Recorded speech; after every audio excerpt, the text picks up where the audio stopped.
Irrigation project దాదాపుగా పూర్తిగా వస్తా ఉంది.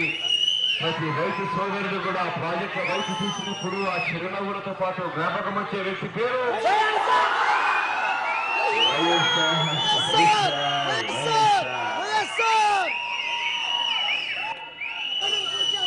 ప్రతి కార్యక్రమంలో కూడా రాజకీయాలకు అతీతంగా, వర్గాలకు అతీతంగా ప్రతి పేదవాడికి కూడా మంచి జరగాలన్న ఆలోచన చేసిన వ్యక్తి.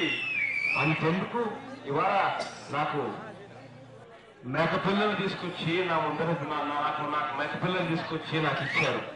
నేను మేకపిల్లను ముద్దాడాను. ఇటువంటి మేకపిల్లను ముద్దాడడం చాలా మంది చేస్తూ ఉంటారు. పెద్ద పెద్ద మీటింగ్లలో ముద్దాడుతారు, చేతిలో పట్టుకుంటారు, రకరకాలుగా చేస్తారు. కానీ ఏ ఒక్కరికన్నా కానీ కనీసం ఆ మేకపిల్ల చనిపోతే ఆ యాదవుల పరిస్థితి ఏంటి అనేసి ఆలోచన చేసిన వ్యక్తి ఎవరైనా ఉన్నారా?